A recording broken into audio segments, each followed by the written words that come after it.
November 1st legislative elections in Israel, where, of course, the Israeli politicians are hotly, well, I can't really say they're debating, but they're discussing, how they want to pursue these policies, both, in the occupied territories, Palestine more broadly, but also in relationship to the world. And we are very, very honored to have back with us here the independent, on-the-ground investigative journalist, David Sheen. David, thank you so much for being back with us. Thanks for having me. Well, I have to say, I feel like I'm partially in sort of like the Night of the Living Dead kind of situation here, because they tell me that Netanyahu could potentially become the prime minister of Israel yet again here in the upcoming elections. I mean, A, does that seem possible to you, David? And B, maybe just give us a scene setter of where we are going just a few days away from the elections. Mm-hmm. Yeah, I'm sad to say it's a very real possibility. More to the point, it's probably the most likely possibility that in just a few days from now, we could see the re-election of Benjamin Netanyahu as Israel's prime minister. He's already the longest serving prime minister in Israel's history, but he may get another chance to do so. At present, his bloc, let's say the parties that have aligned behind him, since in Israel there's no one party that can win an outright majority, they got to cobble together a coalition, but the bloc of parties he has behind him is larger than the so-called opposition bloc.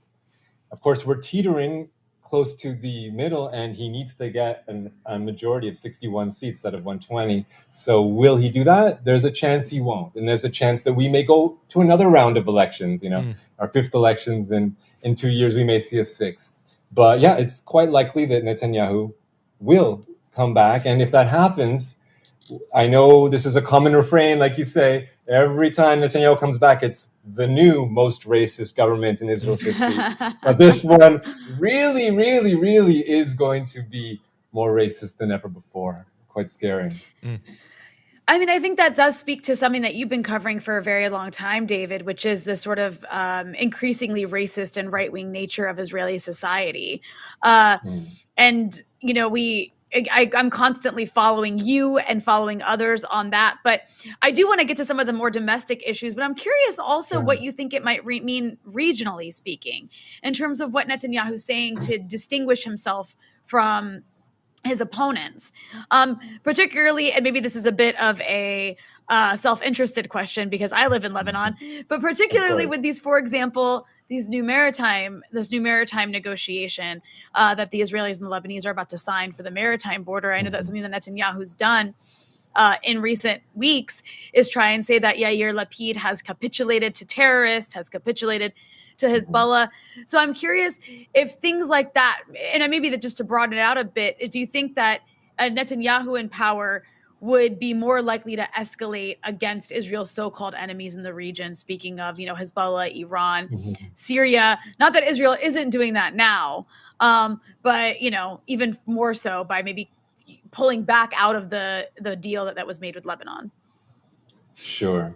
It's funny, just a couple days ago, the front page of Israel's top-selling national newspaper, Israel has not attacked Damascus for an entire month. That was A1 above the fold headline. I don't even think that's true. It may have been like 20 days or something like that. Maybe they rounded up to, you know what I mean? But in any case, literally the next day, Israel did bomb Damascus. So I'm just trying to give you perspective here on Israel doesn't really recognize, allegedly, Israel signed a border agreement with Lebanon, but does it even recognize the borders of other countries? It's constantly bombing its neighbors.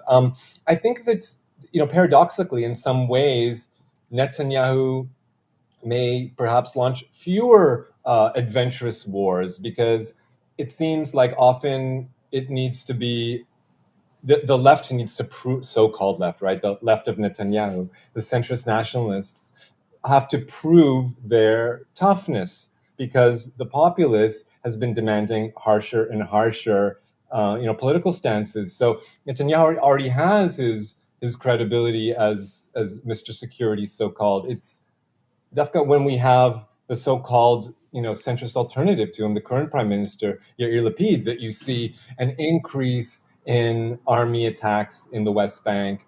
We've seen in Nablus in recent weeks, and it's I would be more expecting that to happen actually from a centrist government. But yeah, it could go that way. What I'm more afraid of, if Netanyahu comes back, is we will see the little, the vestiges of democracy for the Jewish population be dissipated, and that's in order to empower Netanyahu to evade the current trial he's under.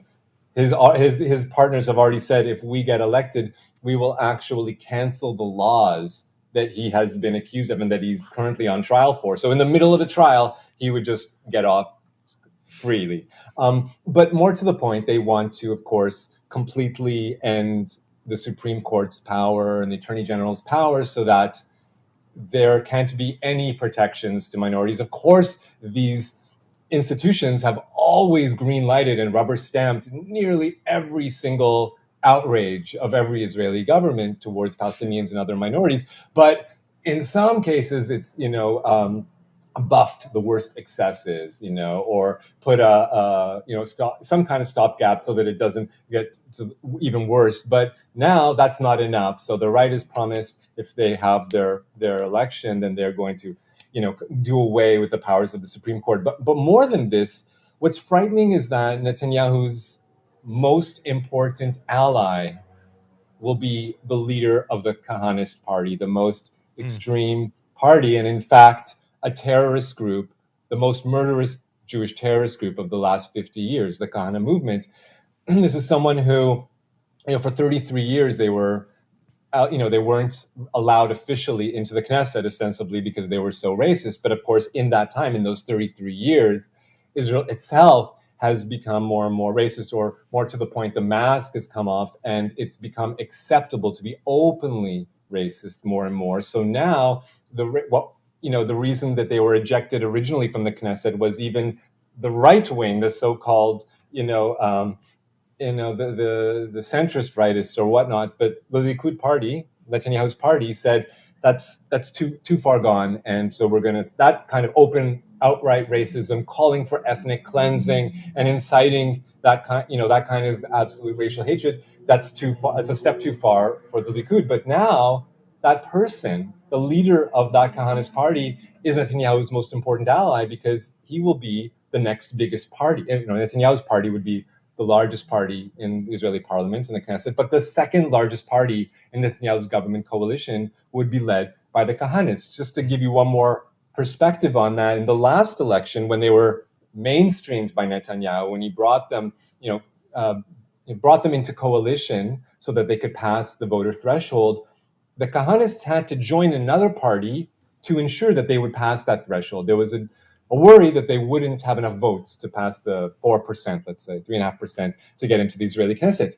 This time around, in the last, really, it's only been, a year and a half since the last election. In that time, the normalization has created a new reality where once they've been normalized, now people feel, okay, I can admittedly be Kahanist. I could admittedly own it and just demand ethnic cleansing outright and not be embarrassed about it. So now, yes, Netanyahu once again got the Kahanists to join up with another far-right party, but this time it was because the other faction, there was a worry that it might not get into the Knesset on its own. There is no question that the Kahanists could get in on their own. They have ballooned. And it's not only that he's got, the Knesset as a platform from which to speak, it's also the complicity of the Israeli media, because every single outlet has been giving him prime time. It was just announced in the Israeli news today that in the election cycle, if you count all the hours that every single Palestinian politician,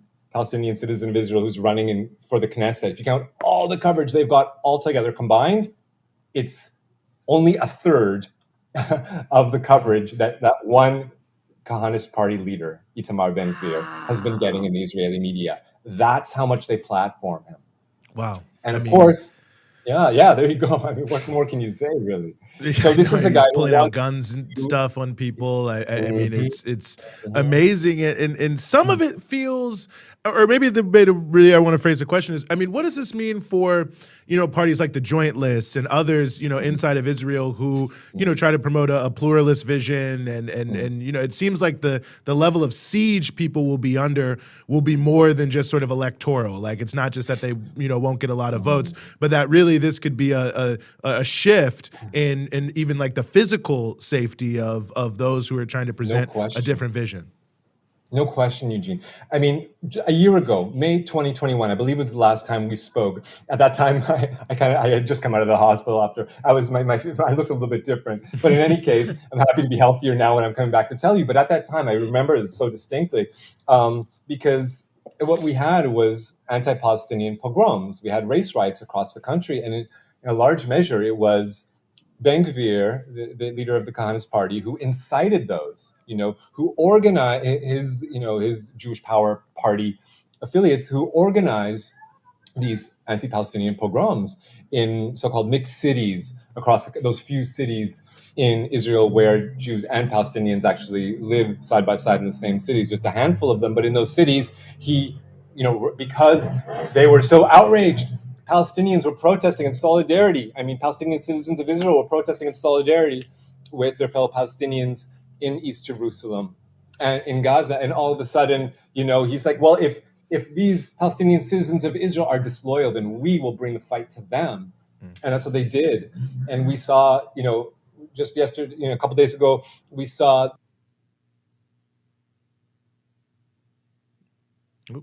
Oh, did we lose David? I wasn't sure if. Oh, there we go. Oh, we got you back. You got me. Yeah, sorry, cut for a second. Case, no worries. But in any case, the pogroms that Itamar Ben-Gvir incited, and this is according not just to David, police chief, who said that this was a Jewish intifada that he incited. So these race riots, that was just the first phase. Now, his popularity has only increased, and his party has organized new militias where they openly say, we are private militias. Before, he started a militia that was going to patrol the Nakab in the south of the country, in the desert, and that would mean, the security of Bedouin citizens of Israel would be in peril. Now he's saying, we are starting in Bat Yam. This is the place where a Palestinian man was lynched, beaten by a mob. We saw this like a live streaming of a lynching we saw last May. That location, Bat Yam, which is just south of Tel Aviv, that's where he's starting up a new militia. Now, these militias, you would think if the government would be like, no, we need a monopoly on violence. But what we see now is a hand-in-glove operation where, ostensibly they should be cracking down on these militias, but they're working in partnership with them. They're not cracking down on them. And furthermore, that's in the cities. Of course, when we go into the Palestinian territories where there's military law, then you just see, Kahanist militias just attacking Palestinians willy-nilly, attacking their property, attacking their persons, and soldiers just standing and milling about, walking amongst them, making no effort whatsoever to stop them from doing so mid-pogrom. So we're really at a new level. And keep in mind all this, this level of violence that, the right has whipped up against Palestinians. This occurred under a Lapid government, or a so-called government of change, the alternative to Netanyahu. That's often when the far right is that's when they unleash all of their full barrels, because they are trying to put they want to change in government. So will we see even more of these when it comes out? It's difficult to say, but instead of the police commissioner saying tut tut, Itamar Ben-Gvir organized a Jewish intifada, what we may see when Netanyahu gets elected is that same Itamar Ben-Gvir now as the police minister. So he's the one in charge of the police. The person who organized the pogroms is now in charge of the police forces of the country. That's a very likely scenario that we may see in just a few days' time. Yeah, that's really frightening. Yeah, that's wow. Well, here we are yet again, but I think, it's important for people to follow this because it's big implications for a lot of people. And, as always, David, we're also happy that you're feeling better, that you're healthier, and that you're back with us here on Breakthrough News. And we know it's late over there for you. So thanks so much for giving us some of your time here on the Freedom Side. My pleasure. I just want to also say, Mabruk, Taranya, the award you won, very well deserved. Oh, thank you. It was a Women in Media Award. Thank you for that. I appreciate it. Cool. My pleasure. Excellent. Thank you.